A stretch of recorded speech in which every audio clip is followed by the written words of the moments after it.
Agora vamos falar do IP que importa, né? O inquérito. Que, pelo amor de Deus, né, bicho? Quem aqui não tá fazendo o curso do IPM, não teve aula comigo essa semana? Não teve aula comigo essa semana? Não tiveram, né? Beleza. Olha só, nesse aulão, a gente vai falar um pouco de direito penal e um pouco de processo penal. Beleza?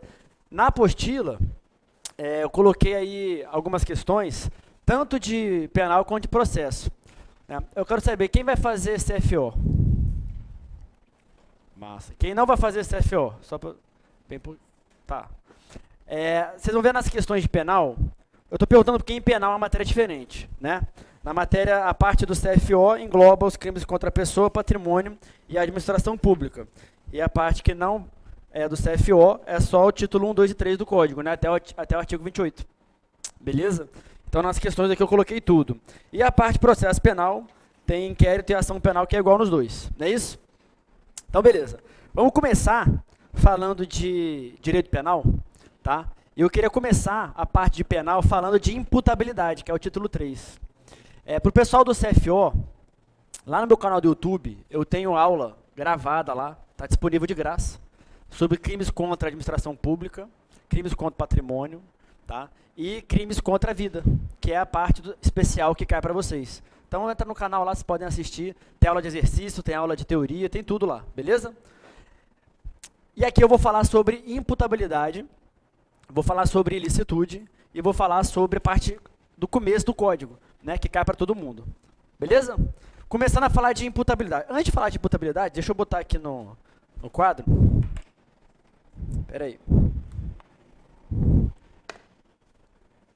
As questões eu vou resolver depois, tá? Vou apagar isso aqui. Deus me livre, bicho. Tem alguém aqui que não gosta de penal? Acha ruim, chato? Pode falar. Porra, odeio penal. Não? Ninguém? Ah, tá. Até parece. Sempre tem um, né, que não gosta e tal. Eu odiava penal, sabia? Até trabalhar no tribunal do júri. Porque a prática é muito mais legal do que a teoria, né? Então, olha só, pessoal. A gente vai falar rapidinho para vocês, né? O fato típico, ilícito, culpável e punível.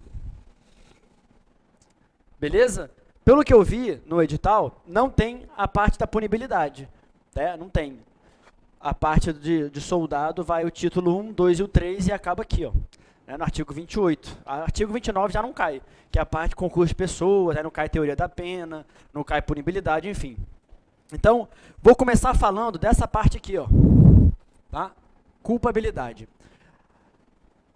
Antes, deixa eu destrinchar isso aqui para vocês entenderem qual que é o caminho que a gente vai seguir. Olha só, o fato típico a gente fala de conduta,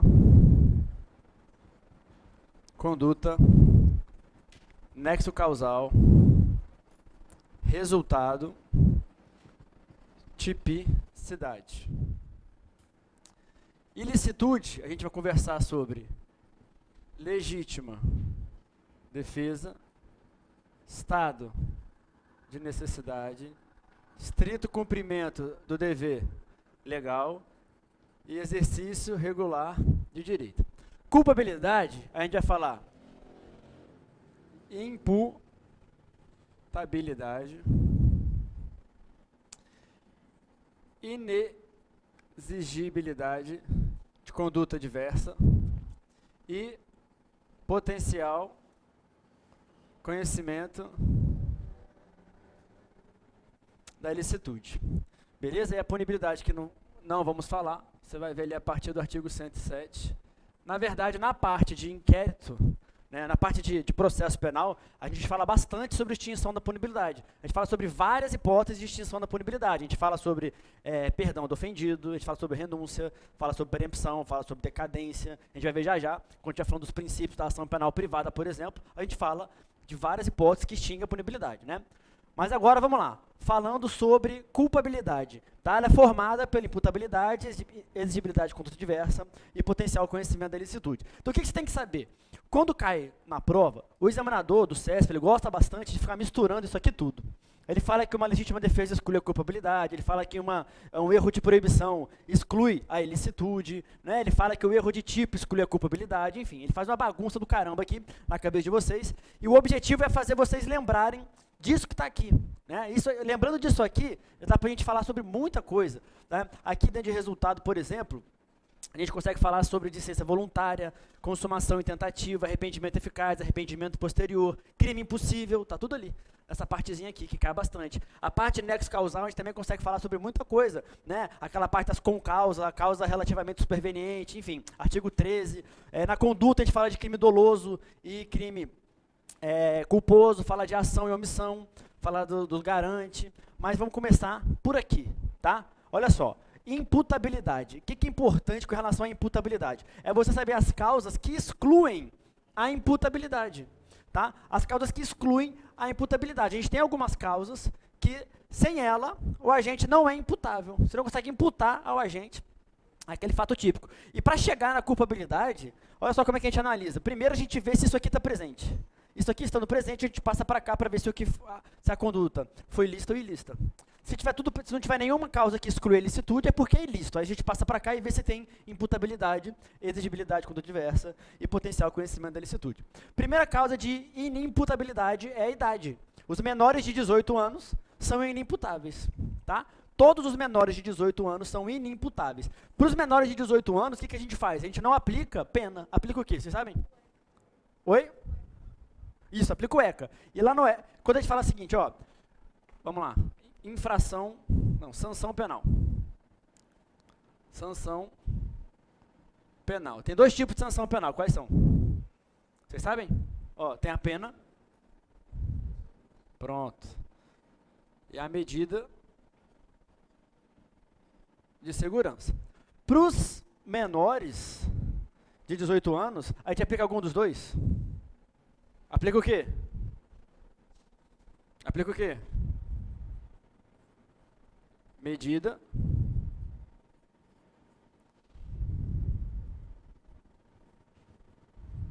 Pronto, olha só.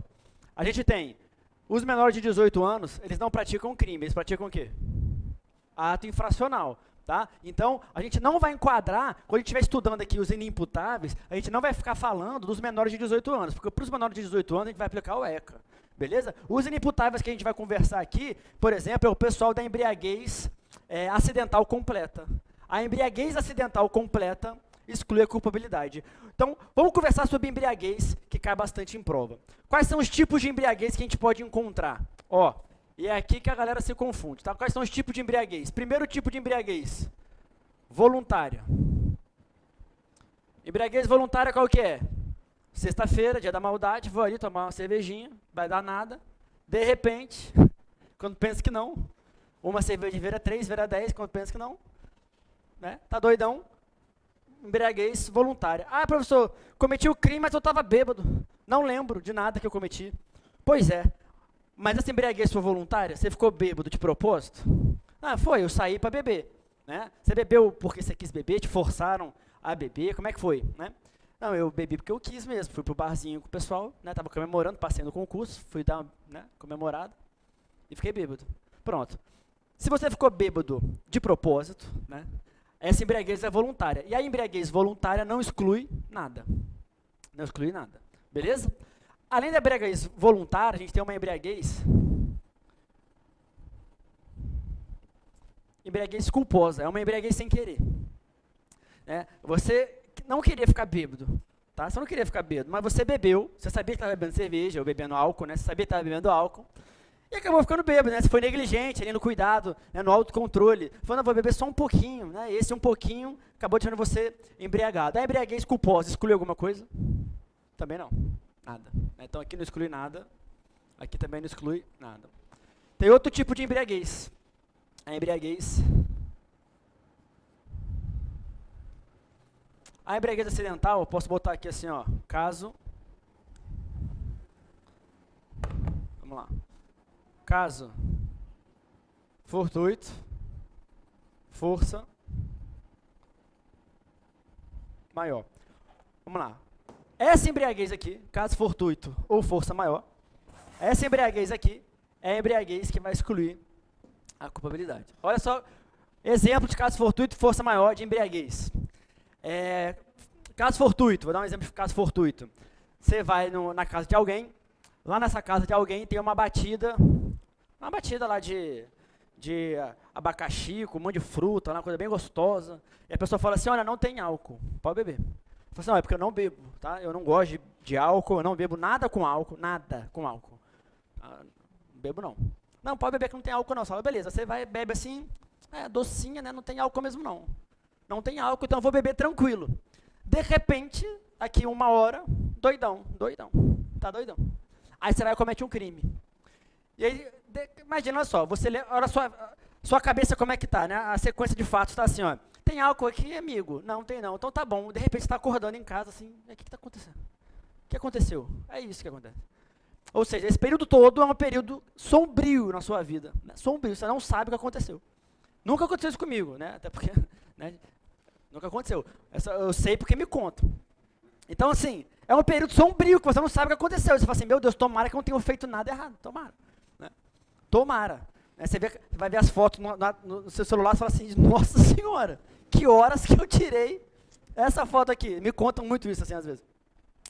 Então, essa embriaguez, que você não sabia que estava ingerindo bebida alcoólica, era uma embriaguez por caso fortuito. Você não sabia que estava ingerindo álcool. Tá? Outro tipo de embriaguez, força maior. Força maior seria um caso de embriaguez que alguém te obrigou a ficar bêbado. Quer ver um exemplo? Quem já viu Game of Thrones? Já viram Game of Thrones? Não, quem não viu, eu nem confio em quem nunca viu Game of Thrones. Tá? Só para deixar claro. Lá no Game of Thrones tinha um reizinho. Quem já viu? Levanta a mão aí. Pronto, aumentou. Né? Aumentou. Quem viu? Aquele reizinho babaquinha, loirinho, qual é o nome dele? Hã? Joffrey. Isso, ele mesmo. Teve um capítulo lá que era aniversário dele, eu acho, era alguma comemoração, e tinha um gordinho que queria fazer o bobo da corte, assim. Você lembra dessa? E aí o gordinho chegou atrasado, todo enrolado, segurando um capacete, assim, o escudo, e não sei o que lá. Aí o Joffrey olhou e falou assim, desculpa, eu me atrasei. Ele, não, fica tranquilo, você quer um pouco de vinho?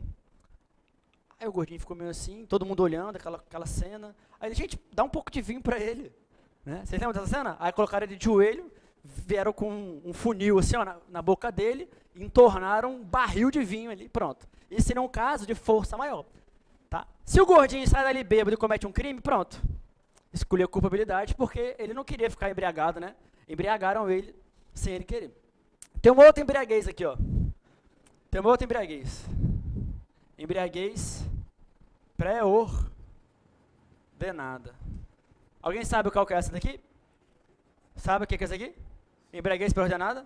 O que é? Pronto, sabe aquele cara que bebe pra tomar coragem? Ele quer cometer um crime, ele passa no barzinho antes e fala, me dá uma dose, só para dar o gás, só para dar o gás. Né? Essa embriaguez pré-ordenada, exclui alguma coisa? Não exclui nada, é um agravante. Né? E tem outra embriaguez.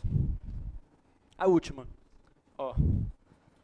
Patológica. O que é embriaguez patológica? Alguém sabe? O alcoólatra. Né? É aquela pessoa que é uma doença já. A embriaguez é uma doença. Tá? Nesse caso, olha lá. Vamos ver. Essa aqui exclui alguma coisa? Não, essa aqui exclui nada. Essa aqui exclui a culpabilidade. Essa exclui a culpabilidade. Essa aqui, ó, é uma agravante. Aumenta a pena na segunda fase do cálculo da pena. E a embriaguez patológica, ela exclui a culpabilidade porque ela é vista como uma deficiência como equiparada, né, a um problema mental. A pessoa não consegue se determinar. É visto como um problema mental, equipara. Então exclui também a culpabilidade. O que mais que a gente tem que falar sobre imputabilidade? Isso aqui é importante, viu? Eles gostam de botar bastante que a embriaguez culposa exclui a culpabilidade. E é aqui que o pessoal erra. Se foi culposa, foi embriaguez sem querer, né? Exclui a culpabilidade, é aqui que o pessoal erra. E uma coisa importante também com relação à embriaguez, que a gente pode falar também sobre conduta e embriaguez, é que a gente, no direito penal, vocês sabem que não existe a responsabilidade penal objetiva. Não existe. A responsabilidade penal, ela tem que ser subjetiva, ou seja, ela tem que derivar de dolo ou culpa. Você só responde criminalmente por alguma coisa se cometer essa coisa por dolo ou culpa. Sem dolo ou culpa, você não responde por nada. Tá? Então, para quem estava na aula, por exemplo, essa semana, eu falei sobre a ausência de conduta, que são casos em que você não tem culpa nem dolo, não tem nada. Né? Só que existem resquícios de responsabilidade penal objetiva ainda no Brasil. Um resquício é o crime de rixa. Né? Eu até falei esse exemplo na sala. Imagina, a rixa é aquela porrada generalizada, todo mundo contra todo mundo, né? Todo mundo brigando, a porrada comendo solta. De repente, eu tô caindo na porrada aqui na sala, tem gente caindo na porrada ali no fundo, uma porrada comendo solta aqui. Aí alguém morre lá no canto. A rixa, quando tem morte, ela vira uma rixa qualificada.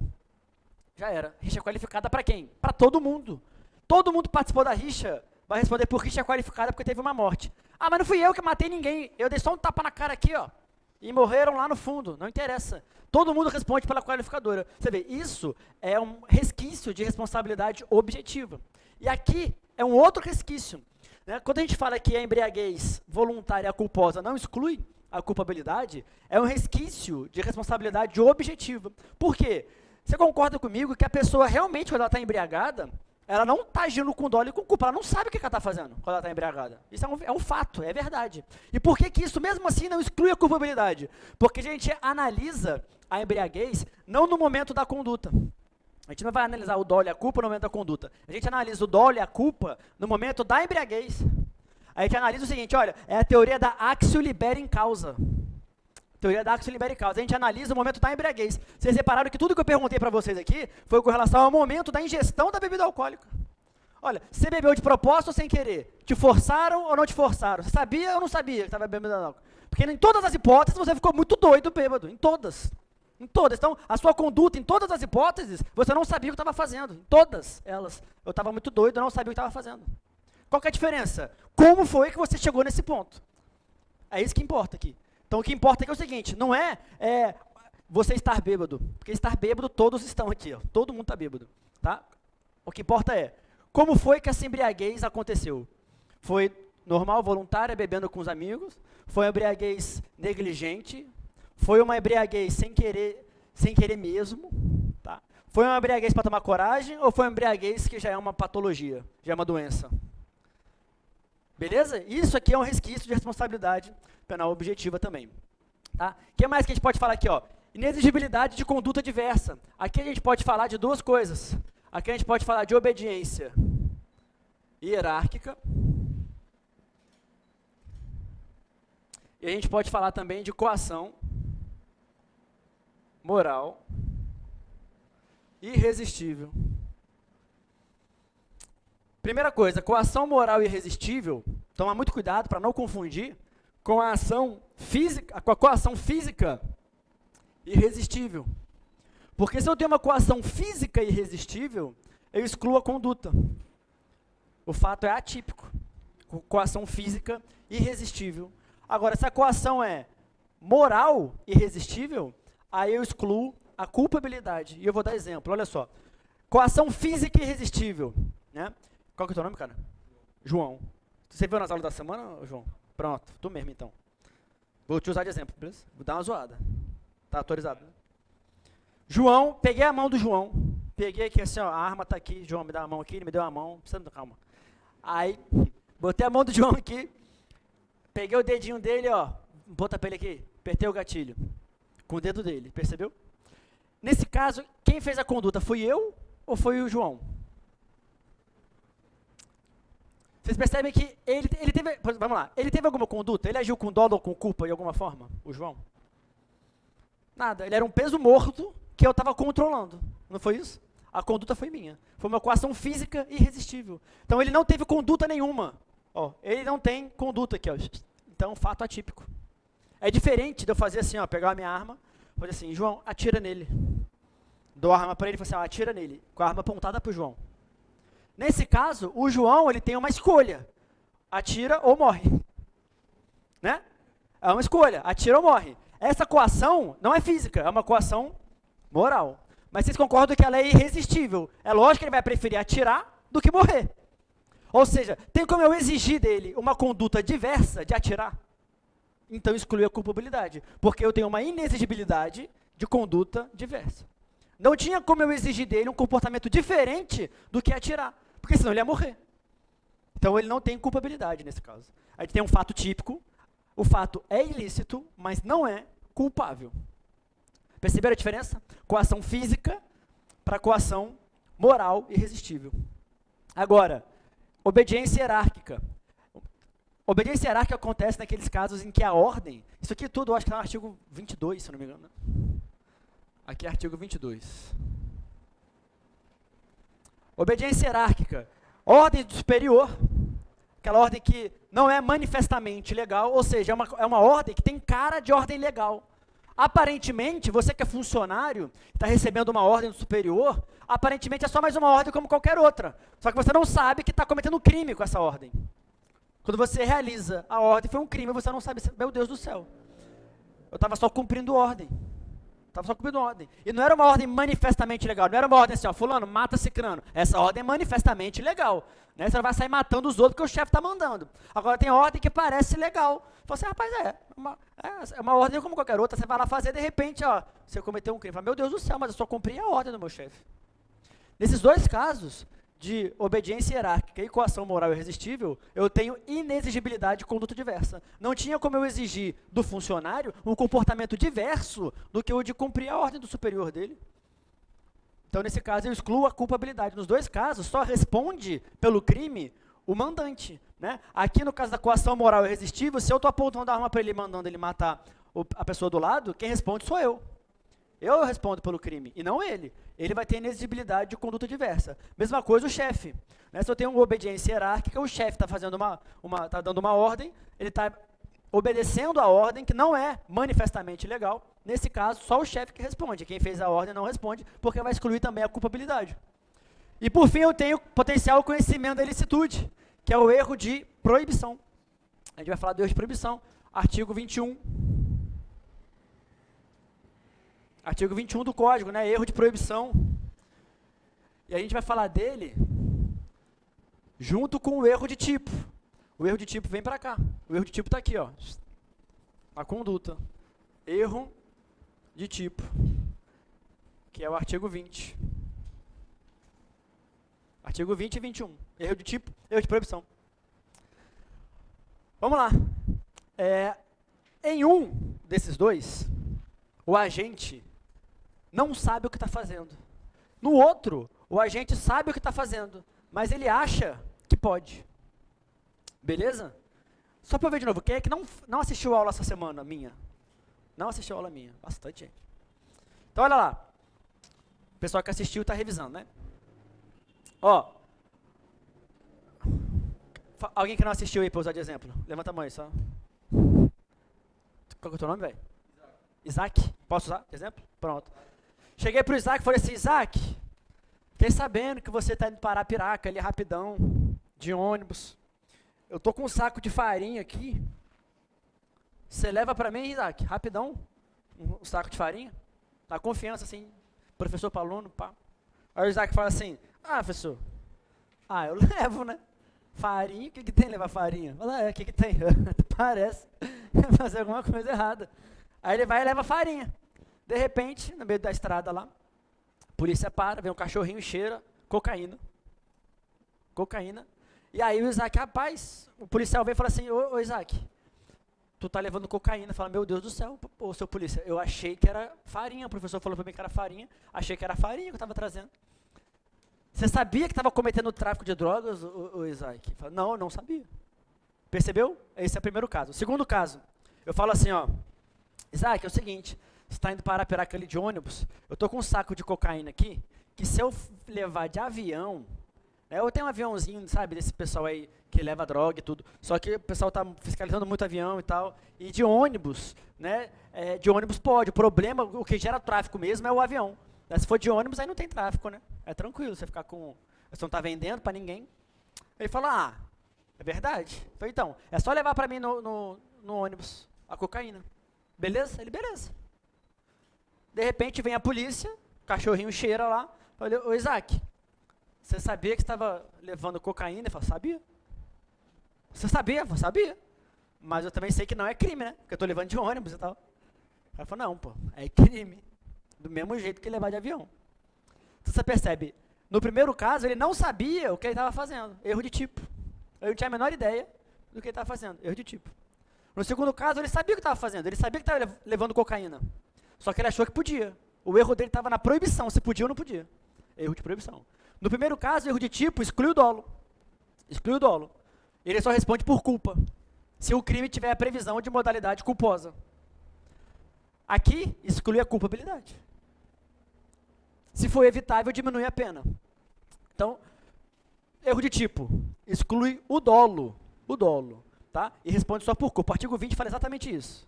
O erro sobre elemento constitutivo do tipo exclui o dolo, e o agente somente responde por culpa se previsto, um negócio assim. Quais são os crimes que têm a previsão de modalidade culposa? Quais são? Esses aqui, né? Ó. Refil. Esses crimes aqui têm a previsão de modalidade culposa. A gente tem a receptação, o envenenamento, o peculato, o homicídio, o incêndio e a lesão corporal. Esses crimes aqui são punidos na modalidade culposa do Código Penal. O tráfico, por exemplo, não existe na modalidade culposa, não existe tráfico de drogas culposo. Então, nesse caso, que ele não sabia que estava levando cocaína, que era farinha, exclui o dolo. Aí só fica a culpa, mas não existe tráfico culposo, então não responde por nada. Inclusive, na aula surgiu um tema bem interessante, foi aquele caso do estupro culposo lá do Sul, que deu uma polêmica e tudo. O que aconteceu? Foi um caso de erro de tipo. Né? Assim, o que o juiz reconheceu, né? Não sabemos o que aconteceu. A verdade ninguém sabe, né? A versão correta. Mas o que o juiz reconheceu? O erro de tipo. Por quê? O que o juiz reconheceu? Que o rapaz teve relação sexual com a menina, lá no Sul, e ela disse que estava vulnerável. E o rapaz diz, primeiro, ela não estava. Segundo, se ela estava, eu não sabia. Ou seja, ele não sabia que estava tendo relação sexual com uma pessoa vulnerável. Ele não sabia que ele estava cometendo crime de estupro de vulnerável. Foi isso que o juiz entendeu. O juiz falou assim, olha, se ele não sabia da condição de vulnerabilidade, é um erro de tipo. Porque vulnerabilidade é uma elementar do crime de estupro de vulnerável. Então, se eu tenho um erro de tipo, eu excluo o quê? O dolo. E ele só responde na modalidade culposa. Existe estupro culposo? Não, então ele não responde por nada. Foi isso que o juiz falou na sentença. Beleza? Então tá aqui, ó. Para ter o crime culposo, para o erro de tipo gerar a modalidade culposa, eu tenho que estar falando do erro de tipo em um desses crimes aqui. Tá? Senão, vai excluir tudo. E o erro de proibição exclui a culpabilidade. Exclui a culpabilidade. Se for evitável, aí você vai ver que tem a causa de diminuição de pena lá do artigo 21. Então pronto, ó, a gente conseguiu falar sobre as causas de exclusão da culpabilidade. Beleza? Ainda tem, né, na parte de imputabilidade, a gente ainda tem a parte do artigo 26, dos inimputáveis por deficiência mental. Queria deixar aqui, não tem como falar muita coisa disso, porque é basicamente a leitura do artigo 26, né, dos imputáveis e do parágrafo do que diz respeito aos semi-imputáveis. Só é importante vocês saberem o seguinte, com relação à deficiência mental, desenvolvimento mental, a gente tem o critério biopsicológico. Critério biopsicológico. Tá? Tanto o critério biológico quanto o critério psicológico juntos a gente tem para definir a inimputabilidade. A única exceção é o caso dos 18 anos, né, dos menores de 18 anos, que o critério é puramente biológico. Tá? E é uma presunção absoluta de inimputabilidade. Então, todos os menores de 18 anos são inimputáveis. Essa é uma presunção absoluta. Ah, mas ele foi emancipado já. Né, já foi emancipado na esfera civil, tem 17 anos, foi emancipado, cometeu o crime. É crime ou é ato infracional? Continua sendo inimputável, do mesmo jeito. Tá? Não é porque a esfera civil não interfere em nada aqui. Beleza? Todos os menores de 18 anos, nenhum comete crime, nenhum deles. Pronto. Vamos falar um pouco agora de ilicitude. Vamos falar um pouco de ilicitude. E o mais importante para mim, com relação à ilicitude, eu vou falar bem rápido, tá? Para dar tempo de a gente falar de outras coisas. O mais importante com relação à ilicitude foi o que o pacote crime adicionou lá no artigo 25. Para mim isso é o mais importante, porque eu estou vendo em todas as provas do CESP, nas últimas, em todas elas caiu o pacote anticrime. O CESP deu um jeito de colocar o pacote anticrime na prova. Então, muito provavelmente vai cair o pacote anticrime na prova de vocês. E uma das possibilidades é essa, do artigo 25. Né? Em que uma discussão que se tinha Era assim, ó, o agente policial, né, vamos lá, prova da polícia. O agente policial, ele está trocando tiro, uma situação de tiroteio, beleza? Mata alguém nesse tiroteio. Então tem alguém atirando de lá, a polícia está atirando de cá, ele matou alguém no tiroteio. Ou então, uma situação com refém. Tá lá a pessoa com refém. O policial vai e mata o sequestrador, ou assaltante, enfim, mata o bandido. Ele responde, a gente sabe que não vai ser ilícito, né? Vai ter uma exclusão de ilicitude. Mas aí, o que você tem que saber é, qual exclusão da ilicitude? Legítima defesa ou estrito cumprimento do dever legal? Estrito cumprimento. Quem acha que é estrito cumprimento do dever legal? Isso. Quem não acha, quem acha que é legítima defesa? Legítima defesa, alguém acha que é legítima defesa? Quem não acha nada, então? Ó, o que diz lá o parágrafo do artigo 25? Diz exatamente assim, ó, é legítima defesa. É legítima defesa. Ele narra lá, é legítima defesa o caso do agente de segurança, que não sei o que, caso situação com refém, troca tiro, blá, blá, blá, blá, blá, blá. Legítima defesa, sabe por quê? Porque não existe estrito cumprimento do dever legal nesse caso. Por quê? Porque o policial ele não tem o dever legal de matar ninguém, não.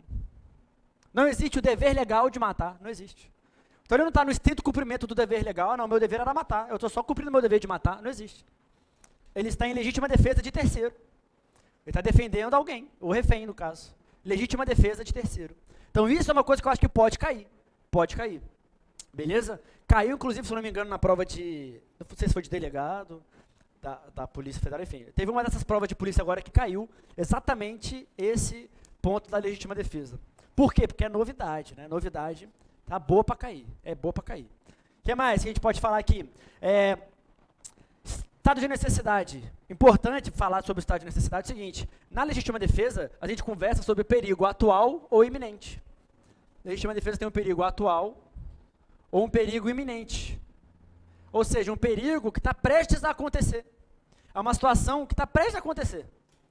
No estado de necessidade, ele bota só atual. Ele não coloca iminente. Cuidado. Se cair atual ou iminente no estado de necessidade, está errado. Só se for perigo atual. Se for perigo iminente, não cabe estado de necessidade. E outra coisa importante, que eu também falei na aula essa semana, que é a questão dos ofendículos. A questão dos ofendículos é importante, cuidado aí. Olha só, o que são ofendículos? Alguém sabe os ofendículos? Alguém que não viu a aula? Ofendículos? Quer falar? Ninguém. Ofendículos, sabe quando você coloca cerca elétrica na sua casa? Tem um muro, tem a cerquinha elétrica em cima do muro, tem aqueles cacos de vidro, sabe, em cima do muro, que vocês acham que não serve para nada? Eu estava assim, mas para que colocar caquinho de vidro desse tamanho assim, ó, em cima do muro? Né? Até parece que o assaltante vai deixar de pular o muro ali, porque tem um caquinho de vidro, né? Mas eu vou falar, ele deixa. O assaltante, na audiência, ele contou uma vez, o cara falou assim, como é que você faz para escolher as casas que você entra? Era um cara, né, que fazia parte de uma associação criminosa, e essa associação criminosa estava fazendo furtos em várias casas lá no Distrito Federal. E aí, prendeu o pessoal lá, e perguntou como é que você faz para escolher a casa. Falou, a mais fácil. A mais fácil de entrar é a que a gente entra. Ou seja, deixou o portão aberto? Já era. Aí tem uma casa que tem um caquinho de vidro em cima, no muro, e uma que não tem, eles vão na que não tem. Então, serve para alguma coisa? Serve, sim. E esse ofendículo, né, vamos lá, o caquinho de vidro que está em cima do muro, ele é um exercício regular de um direito. Você tem direito de defender sua propriedade ou seu patrimônio, ou ele é uma legítima defesa? O que vocês acham? Você tem o direito de ter os vidrinhos lá em cima do muro? Sim ou sim? Sim, parabéns. Agora, isso seria uma legítima defesa? O cara entrou lá, se cortou e desistiu. No caso da legítima defesa, ela serve para você inibir uma justa agressão ou algo do tipo. É isso. Continua. Vai, tá no caminho, é isso. Olha só, o que você está dizendo? Né? Uma legítima defesa pré-ordenada. Esse é o ofendículo. O ofendículo, ele tem duas naturezas jurídicas. Quando você coloca o vidrinho aqui em cima do muro, ele é um exercício regular de um direito. Você está exercendo um direito seu de colocar o vidrinho em cima do muro. Só que é uma legítima defesa pré-ordenada. A partir do momento que alguém tenta entrar na sua casa, se corta no vidrinho e desiste, né, você defendeu, você praticou a legítima defesa. Mas não foi uma uma legítima defesa que você estava ali na hora agindo contra o autor do crime. Foi uma legítima defesa que você já se protegeu antes. Então, o seu exercício regular de um direito, ele se transforma, a partir do momento que o ofendículo é efetivamente usado, se transforma numa legítima defesa, só que é uma pré-ordenada, né, porque você já previu antes, foi o que você falou. Beleza? Então, isso eu acho importante falar com relação à ilicitude. Tá? E, né, para fechar essa parte penal, vamos resolver as questões do tópico 1 aí, do crime. Beleza? Vamos lá. Então, ó, falei de culpabilidade, falei aqui um pouco de ilicitude, né? E vamos falar um pouco disso aqui, ver se tem algumas questões sobre isso.